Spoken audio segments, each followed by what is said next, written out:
अरे मामा, रात का वह अंधेरा, झारखंड और छत्तीसगढ़ की सरहद पर प्रसरी वह खामोशी जिसे सिर्फ गोलियों की गूंज ही तोड़ती। इस अंधेरे से निकला था एक नाम, अमन साहू। एक ऐसा नाम जिसने कम उम्र में ही खून, खौफ और खतरनाक जुर्म की दुनिया में अपनी पहचान बना ली। कभी कंप्यूटर और मोबाइल रिपेयरिंग पढ़ने वाला एक साधारण लड़का कुछ ही सालों में ऐसा गैंगस्टर बना कि झारखंड से लेकर छत्तीसगढ़ तक उसके नाम से लोग कांपने लगे। ठेकेदार, व्यापारी, बिल्डर, किसी की भी हिम्मत नहीं थी कि अमन के फोन को नजरअंदाज कर दे, क्योंकि उसके फोन का मतलब था रंगदारी और इनकार का मतलब था मौत। 2013 से शुरू हुआ उसका यह सफर धीरे धीरे 150 से ज्यादा आपराधिक मामलों में बदल गया। हत्या, लूट, रंगदारी, अपहरण और जेल की सलाखों के पीछे से भी आतंक का साम्राज्य। सोशल मीडिया पर हथियारों के साथ तस्वीरें डालकर उसने यह साबित कर दिया कि अमन साहू अब सिर्फ एक इंसान नहीं है रहे, बल्कि डर का दूसरा नाम है। लेकिन अपराध की दुनिया का सच यही है चच्ची जान कि इसका अंत कभी खुशहाल नहीं होता। अदालत में पेशियां, जेल की सलाखें और पुलिस की गोलियां, यही किसी गैंगस्टर का मुकद्दर बंदी है। और यही मुकद्दर 11 मार्च 2025 की सुबह पल्लामू के चैनपुर में अमन साहू का इंतजार कर रहा था। एक तरफ एसटीएफ की घेराबंदी, दूसरी तरफ अमन साहू की बंदूक, एक तरफ कानून, दूसरी तरफ बगावत और नतीजा एनकाउंटर। यह कहानी सिर्फ एक गैंगस्टर की नहीं है रे, यह कहानी है उस खौफ की जो सालों तक लोगों की सांसों पर भारी रहा। यह कहानी है अमन साहू की।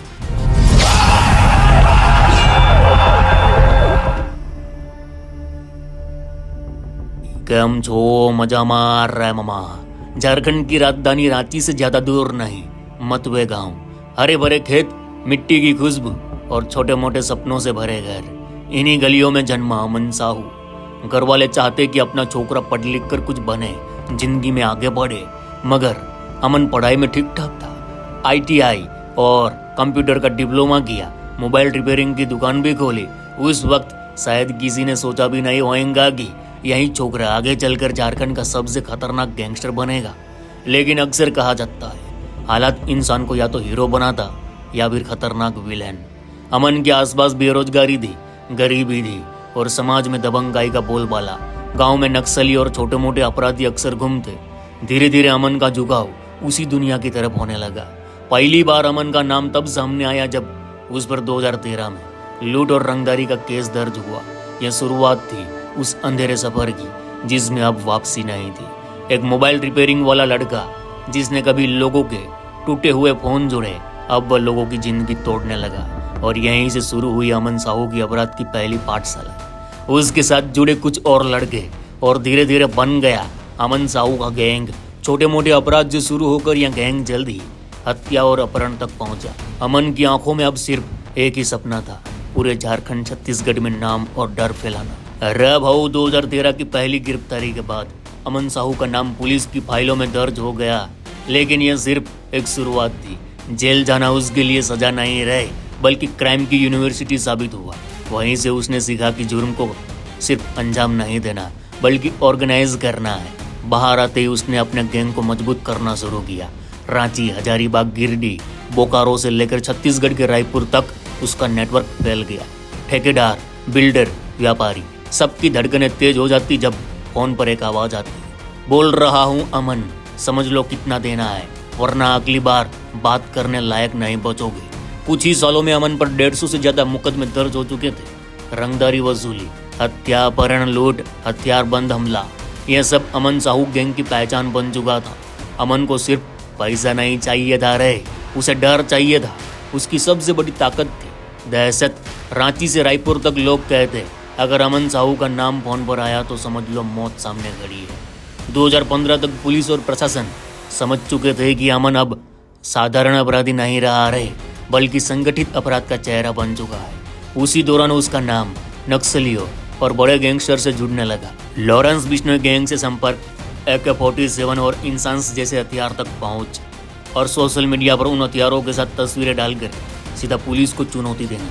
यह सब दिखाता था कि अमन साहू अब सिर्फ अपराधी नहीं रहा, बल्कि पब्लिक ब्रांडेड गैंगस्टर बन चुका था। गांव देहात से निकलकर अब उसका खौफ शहरों की सड़कों पर फैल चुका था। पुलिस के छापे, मुकदमे और गिरफ्तारियां लेकिन अमन का असर कम नहीं हुआ, बल्कि जेल से ही उसका आतंक और ज्यादा बढ़ने लगा। 2015 पुलिस ने आखिरकार अमन साहू को गिरफ्तार कर लिया। लोगों को लगा कि अब उसके आतंक का अंत हो जाएगा, लेकिन असलियत उसके बिल्कुल उलट थी। जेल जो आम अपराधियों के लिए सजा होती है, अमन के लिए ऑफिस बन गई।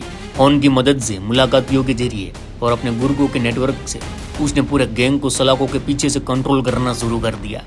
पुलिस ने उसे बार बार अलग अलग जेलों में शिफ्ट किया, कभी रांची जेल, कभी हजारीबाग, तो कभी रायपुर सेंट्रल जेल, लेकिन हर जगह से वही खबर आती, अमन साहू जेल में, पर बाहर उसके नाम से वसूली और हत्याएं जारी।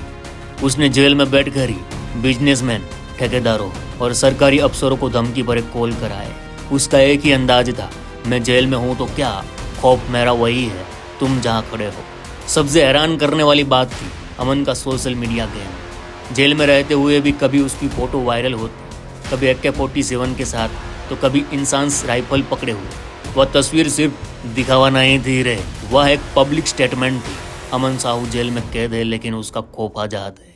उसका डर इतना था कि कई अफसर और व्यापारी सीधे पुलिस में रिपोर्ट नहीं करते, क्योंकि सबको पता था रिपोर्ट करने का मतलब है मौत को बुलावा देना। अमन ने सलाखों के पीछे से ही अपने गैंग को कंपनी की तरह चलाना शुरू कर दिया था। एक एक काम बांटा जाता और वसूली की हिसाब किताब रखी जाती। यहाँ तक कि जेल में रहते हुए भी उसने कई बड़ी हत्या और हमलों की साजिश रची। पुलिस और प्रशासन बार बार उसे हाई रिस्क कैदी बताकर निगरानी बढ़ाते रहे, लेकिन अमन हर बार सिस्टम को चकमा देता रहा। यही वह दौर था जब धीरे धीरे NIA और STF की नज़र भी उस पर गहराने लगी, क्योंकि अब अमन सिर्फ स्थानीय गैंगस्टर नहीं रहा, बल्कि एक नेशनल लेवल थ्रेट बन चुका था। साल था 2023। झारखंड के हजारीबाग जिले में एक ठंडी शाम थी। लोग अपने अपने घर लौट रहे थे, लेकिन उसी वक्त गूंजी गोलियों की आवाज़। निशाना था NTPC यानी नेशनल थर्मल पावर कॉरपोरेशन के DGM कुमार गौरव। वह अफसर जो ईमानदारी से काम करता और ठेकेदारों की ब्लैकमेलिंग में कभी झुकता नहीं, लेकिन इस बार उसके इनकार की कीमत चुकानी पड़ी। कार रोककर उस पर ताबड़तोड़ गोलियां बरसाई गई। कुछ ही मिनटों में हजारीबाग की सड़कें खून से लाल हो गई। पुलिस की शुरुआती जांच में जो नाम सामने आया वह था अमन साहू। रिपोर्ट में कहा गया कि इस मर्डर के पीछे वही गैंग था जिसने महीनों पहले DGM को रंगदारी मांगी थी। अमन भले ही जेल में था, लेकिन पूरी साजिश उसी ने रची थी। यह केस इतना बड़ा था कि झारखंड सरकार पर सवाल उठने लगे। मीडिया की हेडलाइन थी, क्या सरकारी अफसर भी अब अमन साहू के डर से सुरक्षित नहीं? इस हत्याकांड ने पुलिस को मजबूर कर दिया कि वह अमन साहू के खिलाफ ऑपरेशन क्लीनअप शुरू करे। अब सिर्फ केस दर्ज करना काफी नहीं था, अब जरूरत थी सीधा एक्शन लेने की। अरे मामा, यही से अमन की जिंदगी में वह मोड़ आया जहां से उसके खिलाफ स्टेट मशीनरी पूरी ताकत से उभर पड़ी। NIA की छापेमारी, STF की प्लानिंग और जेल प्रशासन पर भी दबाव, सभी का मकसद था किसी भी तरह अमन साहू के साम्राज्य तोड़ना। लेकिन अमन भी चुप बैठने वालों में से नहीं था। जेल से उसने अधिकारियों को धमकी भरे पत्र लिखे, यहाँ तक कि कोर्ट में पेशी के दौरान उसने कहा था, मेरी हत्या की साजिश हो रही है, अगर मुझे कुछ हुआ तो इसकी जिम्मेदार पुलिस ही होगी। यानी वह खुद जानता था कि अब उसके लिए रास्ता बस दो ही थे, आजीवन कैद या फिर गोलियों का तूफान। 11 मार्च 2025 सुबह का वक्त था।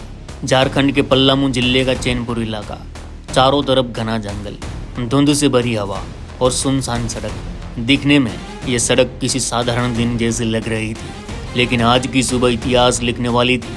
STF का काफिला धीरे धीरे जंगल की तरफ बढ़ रहा था। 4 गाड़ियाँ, दर्जनों कमांडो और सबकी निगाहें अंदर बैठे बेड़ियों में झगड़े एक गैंगस्टर के ऊपर। वह था अमन साहू। अमन साहू को रांची से झारखंड लाया जा रहा था। जैसे ही काफिला चैनपुर के पास पहुंचा, अचानक सड़क पर एक विशाल पेड़ गिरा हुआ मिला। सबको समझ आ गया ये कोई हादसा नहीं है रे, बल्कि प्लान किया गया एक जाल है।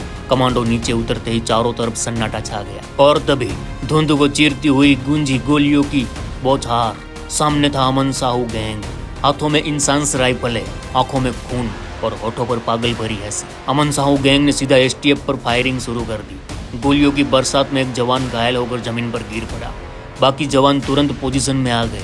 सड़क, जंगल और हवा सब गोलियों की आवाज से कांप उठे। कमांडो जवाबी फायरिंग करते रहे। धुआं, बारूद और चीखे, जंगल का हर कोना गवाह बन चुका था। कहानी और खतरनाक तब हो गई जब STF को चकमा देकर अमन साहू अपने गैंग के साथ जुड़ गया, यानी STF के चंगुल से बच निकला।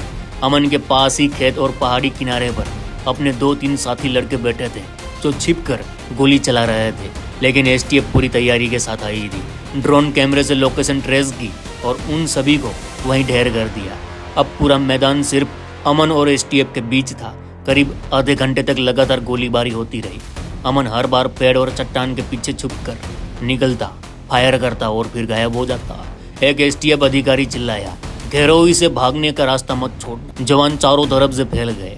अमन को एहसास हो चुका था कि उसकी कहानी का द एंड करीब है, लेकिन उसके चेहरे पर मौत का डर नहीं बल्कि पागलपन था। उसने आखिरी बार अपनी इंसास राइफल हवा में लहराई और चिल्लाया, अमन साहू मर सकता है लेकिन डर हमेशा जिंदा रहेगा। उसने एक और राउंड फायर किया।